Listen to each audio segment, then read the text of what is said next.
कुछ दूसरी घटना घट गई क्या? ओफो।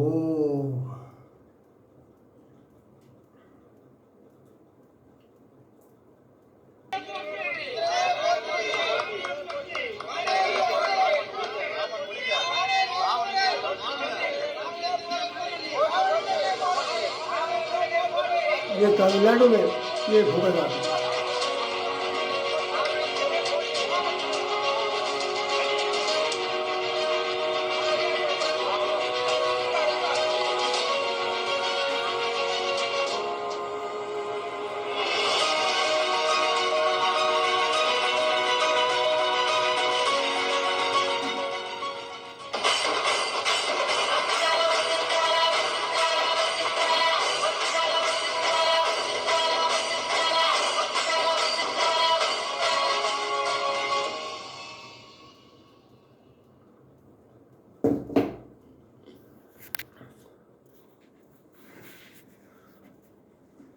तो आपने देखा कि भगवान राम का ही पुतला जला दिया गया।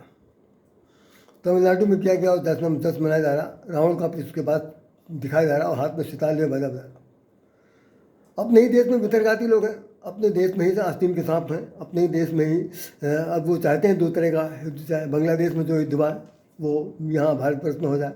यहाँ पर हिंदू लोग मारे जाएं, मुसलमान चाहते हैं गजबे हैं हिंद की, उनकी कामना है, सपना देख रहे हैं, गजबे हिंद की सपना वो देख रहे हैं कि हिंद यहाँ पर इसको भारतवर्ष को हमें हिंदुस्तान बनाना है, भारत नहीं बनाना। उसके लिए पूरी तरह से उनकी तैयारी है। सब मदरसों में मस्जिदों में यहाँ वहाँ बाकायदा उनको इतिहास, उनके स्क्रिप्ट बांटे जा रहे हैं, उनके साहित्य बांटे जा रहे हैं, लड़के लड़कियों को ट्रेन किया जा रहा, बाकायदा जखीरा उनका हथियारों को तैयार हो रहा और हम लोग अपने अपने घरों में घंटी बजा रहे हैं। बहुत दुखद समाचार है। मैं आपको वो पढ़ के सुना दूँ जिसके बाद मैं एपिसोड खत्म, क्योंकि मुझे लगा बीच में ये एपिसोड कट गया, तो सच्चाई है कि भाई ज़्यादा बन नहीं पाई। चलिए मैं फिर से आपको दिखा रहा हूँ, सुन लीजिए कि रावण ने भगवान राम से मरने के लिए क्यों कहा। इस बात को तमिल वालों को क्यों नहीं समझाया गया। तो ये मैं बता रहा था, कुबेर से लड़कर आया था, तो कुबेर जो है वो यक्ष संस्कृति के रक्षक हैं और ये लोग, यह जो रावण है वो रक्त संस्कृति का। रावण के हिसाब से कोई भगवान नहीं है, हम अपनी रक्षा अपने आप स्वयं करेंगे। और जो यक्ष जात के लोग हैं, जो कुबेर हैं, इस जात के जो लोग हैं वो भगवान को मानते हैं, आस्थावान है। तो एक आस्थावान है, दूसरा नास्तिक है दोनों भाई हैं। कुबेर और रावण में कोई भेद नहीं है, लेकिन बस दोनों की आस्था, उनके विचार अलग हैं, उनकी संस्कृति अलग उनके है। और राम के पास कौन सी संस्कृति है? राम के पास आर्य संस्कृति है, जहाँ पर लड़ाई की कोई ज़रूरत नहीं है।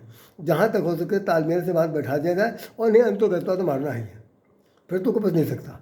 अब रावण ने क्या कहा, ये हमारे रामचरितमानस में लिखा हुआ, और विजय खंड के अंदर आपके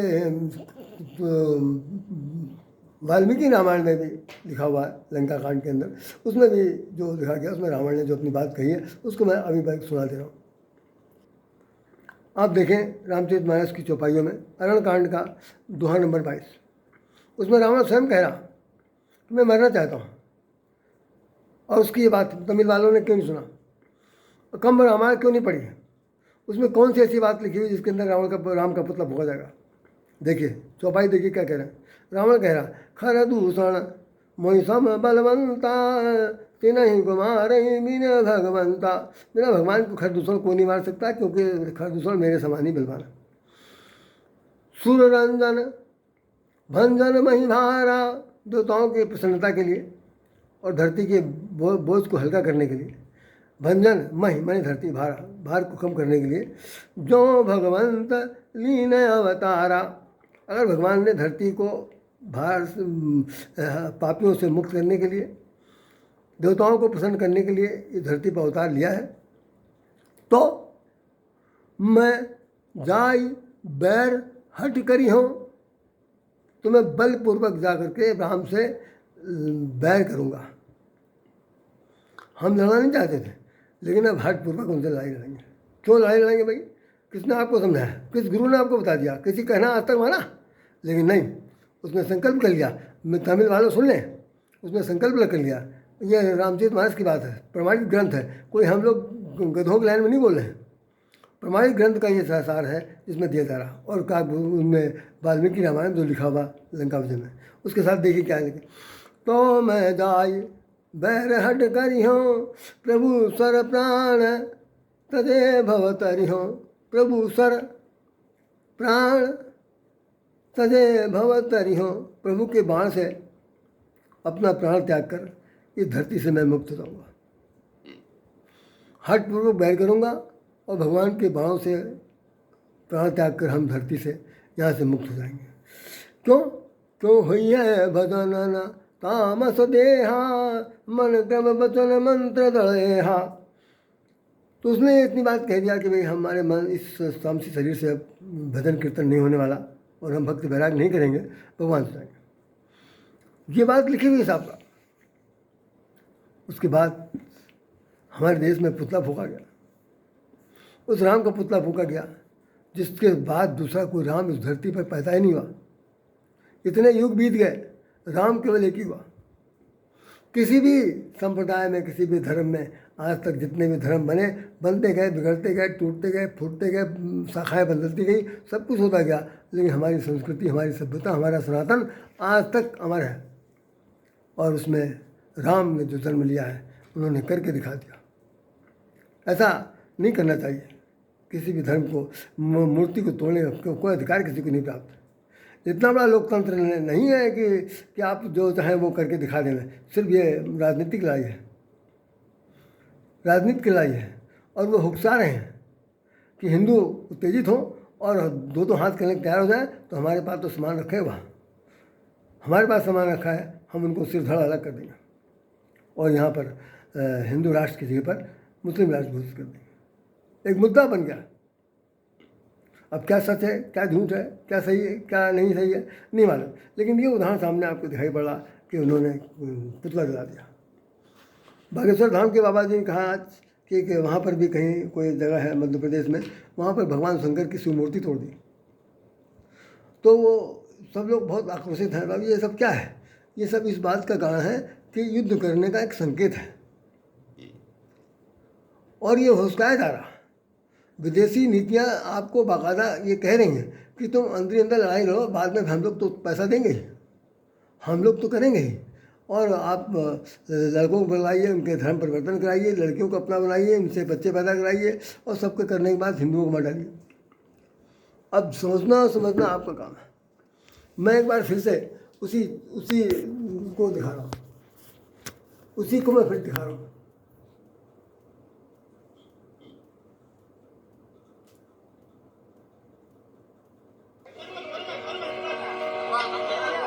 ये राम का पुतला जलाया जा रहा है।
तो बंधुओं, आज का जो एपिसोड है इसमें सिर्फ मुझे एक बात यही कहनी थी आप लोगों से कि आप सावधान हो जाइए।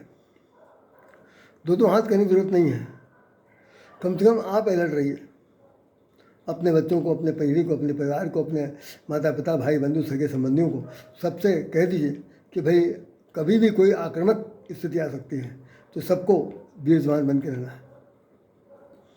प्रधानमंत्री योगी पीछे पीछे नहीं दौड़ेंगे, मिलिट्री बहुत बाद में आएगी, पहले काट मार हो जाएगा। अब जो स्थिति बन रही है, हम उनके किसी भी कार्यक्रम में शरीक नहीं होते।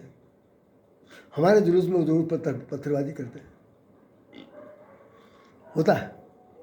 जो दुर्गा जी का जुलूस निकल रहा, उन्हें विसर्जित किया जा रहा तो मारपीट हो जा रही। हज़ारों बार ऐसा हुआ, हज़ारों बार मैंने सुना, उसमें समाचार पत्रों में पढ़ा।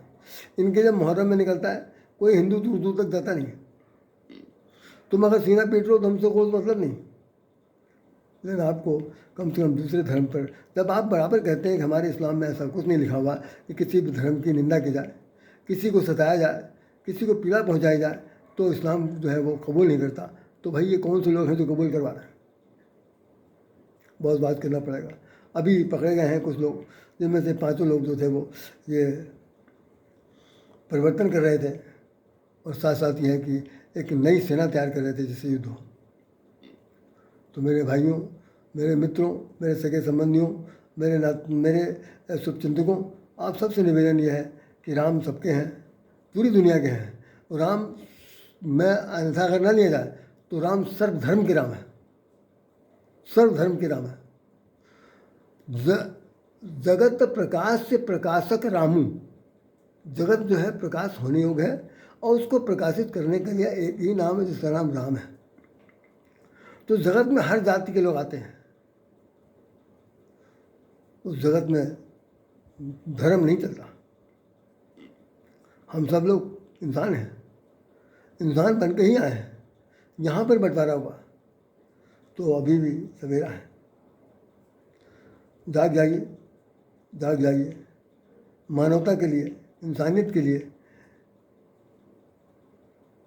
धर्म को छोड़ दीजिए, शांति के लिए, जो आप तक अभी तक हमारे देश की पहचान बनी रही है, कम से कम उसमें कंधे से कंधा मिलाकर चलिए, नहीं तो भैया परिणाम सबको बुरा निकलेगा। उत्तर प्रदेश के बहुत पहले मुख्यमंत्री हुए थे डॉक्टर संपूर्णानंद। उन्होंने अपने एक लेख में लिखा था, हमारा देश नाम के कहा, हाई स्कूल में चलती थी सन 1971 में, मैंने अपने अध्यापन काल में पढ़ाया था। उन्होंने कहा, लिखा था, लास्ट पैराग्राफ है उसका, कि जब ज्वालामुखी पर्वत फटेगा तो न केवल बुराई, अच्छाई को भी भस्मसात कर देगा। तो समझ लीजिए, जिस वक्त बुराई लोग मारे जा रहे होंगे तो ऐसा नहीं कि अच्छे लोग छूट जाएंगे। तो भाई जो तलवार की धार के नीचे आएगा उससे बच नहीं सकता। छाँट छाँट के भगत नहीं मारा जाएगा, उस भगत तो आँख में पट्टी बंधी होगी, अंधापन होगा, उराम मचा होगा, त्राई त्राई मची होगी, जैसे लंका में जब आग लगी तो भी होगा। हनुमान जी ने जो हम लोगों को संदेश दिया कि जय में मारा तही में मारे, जिसने मुझे मारा हमने उसको मारा। आप लोग भी सोचिए। हम कहेंगे इसी के साथ शुभकामनाएं, सबके जीवन में विजयदशमी आए। जय श्री राम, जय श्री राम, जय श्री राम।